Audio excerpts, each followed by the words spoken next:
साहस के साथ भविष्य को आलिंगन दे सकते हैं, स्वागत कर सकते हैं भविष्य का। तो क्या जीवन का हर पल जीवन से नहीं भर जाएगा? स्वयं विचार कीजिए।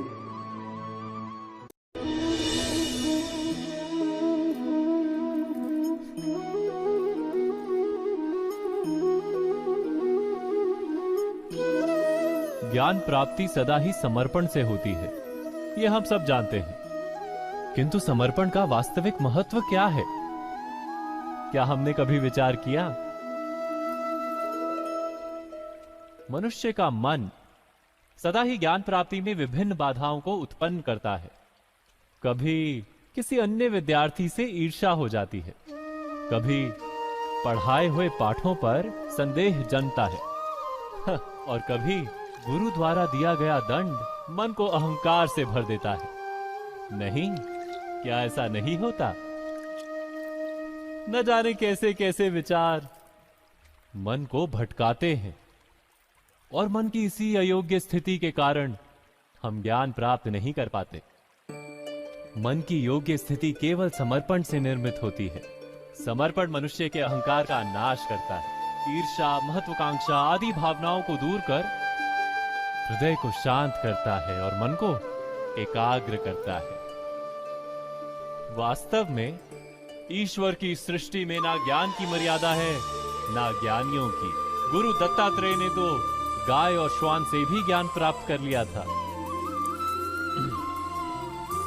अर्थात विषय ब्रह्म ज्ञान का हो या जीवन के ज्ञान का या गुरुकुल में प्राप्त होने वाले ज्ञान का, उसकी प्राप्ति के लिए गुरु से अधिक महत्व है उस गुरु के प्रति हमारा समर्पण। क्या ये सत्य नहीं?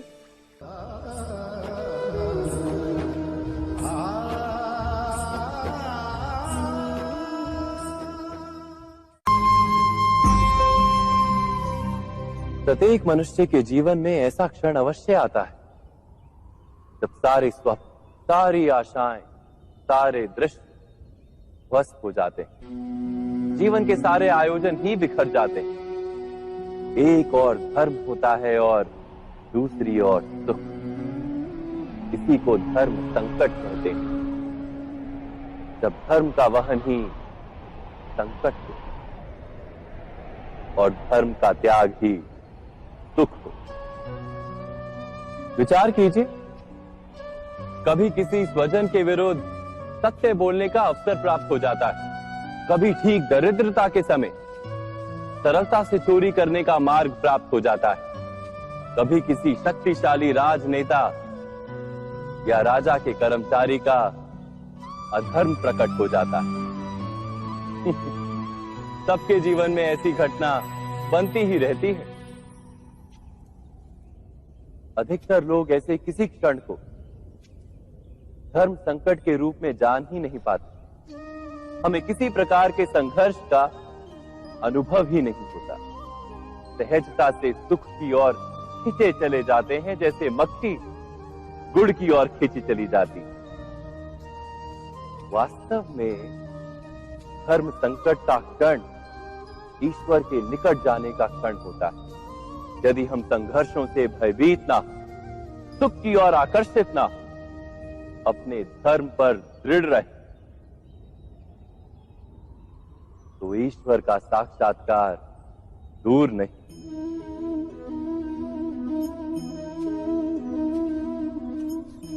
पवन से युद्ध करने वाला पत्ता यदि पेड़ से गिरता है तो भी आकाश की ओर उठता है।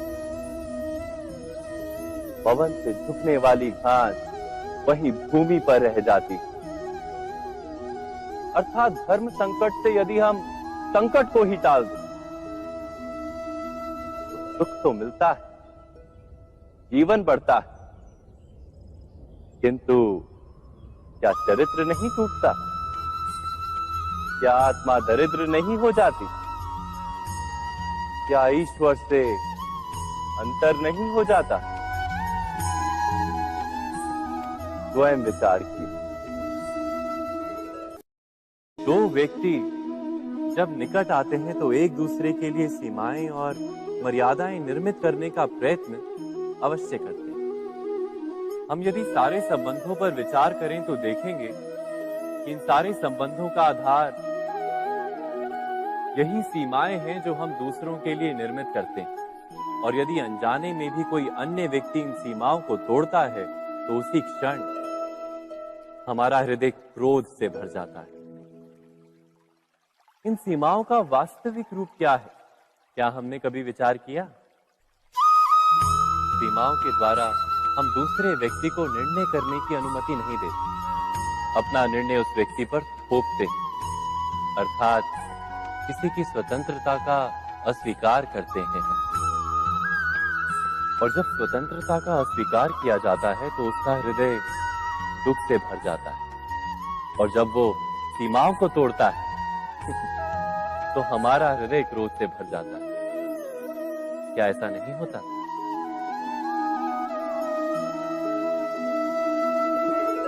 पर यदि एक दूसरे की स्वतंत्रता का सम्मान किया जाए तो किसी मर्यादाओं या सीमाओं की आवश्यकता ही नहीं होती।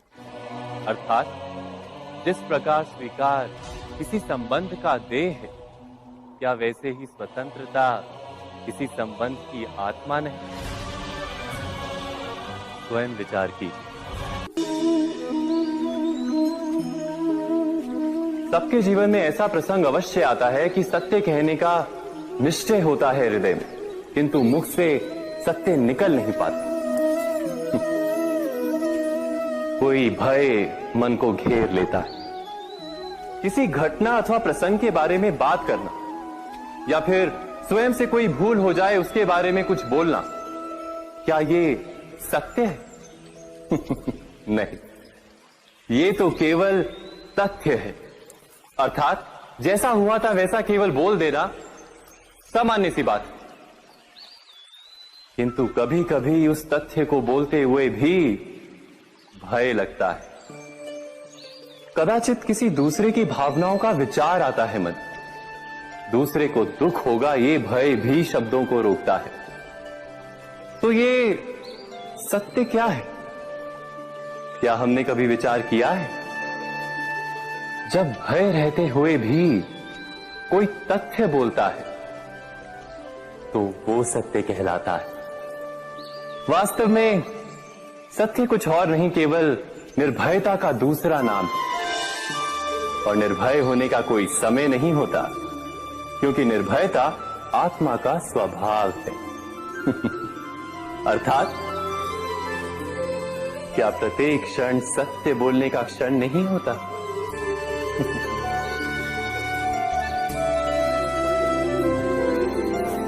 स्वयं विचार कीजिए।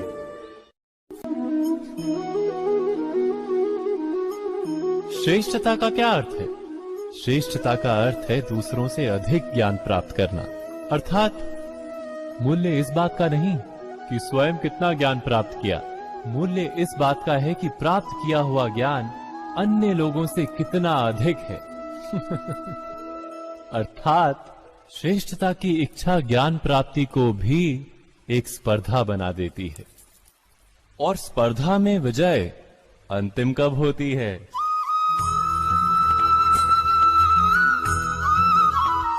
कुछ समय के लिए तो श्रेष्ठ बना जा सकता है, किंतु सदा के लिए कोई श्रेष्ठ नहीं रह पाता। फिर वही असंतोष, पीड़ा और संघर्ष जन्म लेता है। किंतु श्रेष्ठ बनने के बदले यदि उत्तम बनने का प्रयत्न करें तो क्या होगा? उत्तम का अर्थ है कि जितना प्राप्त करने योग्य है वो सब प्राप्त करना, किसी से अधिक पाने की इच्छा से नहीं, मात्र आत्मा की तृप्ति हेतु कुछ प्राप्त करना।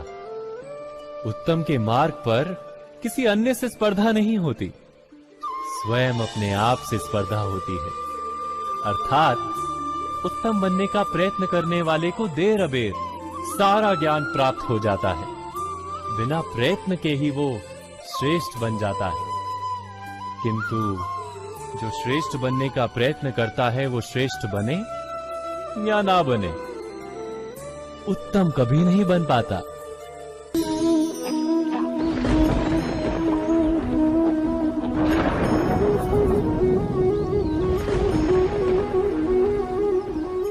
सपनों और पूर्वाभासों के आधार पर हम भविष्य के सुख दुख की कल्पना करते हैं। भविष्य के दुख का कारण दूर करने के लिए हम आज योजना बनाते हैं। किंतु कल के संकट को आज निर्मूल करने से हमें लाभ मिलता है या हानि पहुंचती है, ये प्रश्न हम कभी नहीं करते।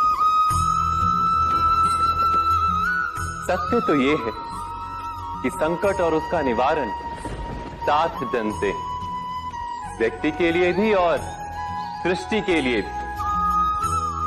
नहीं, आप अपने भूतकाल का स्मरण कीजिए, इतिहास को देखिए, आप तुरंत ही ये जान पाएंगे कि जब जब संकट आता है तब तब उसका निवारण करने वाली शक्ति भी जन्म लेती है। यही तो जगत का चलन है। वस्तुतः संकट ही शक्ति के जन्म का कारण है। प्रत्येक व्यक्ति जब संकट से निकलता है तो एक पद आगे बढ़ा होता है, अधिक चमकता है, आत्मविश्वास से अधिक भरा होता है, न केवल अपने लिए अपितु विश्व के लिए भी। क्या ये सत्य नहीं? वास्तव में संकट का जन्म है एक अवसर का जन्म, अपने आप को बदलने का अवसर, अपने विचारों को ऊंचाई पर करने का अवसर, अपनी आत्मा को बलवान और ज्ञान मंडित बनाने का अवसर। जो ये कर पाता है उसे कोई संकट नहीं होता, किंतु जो ये नहीं कर पाता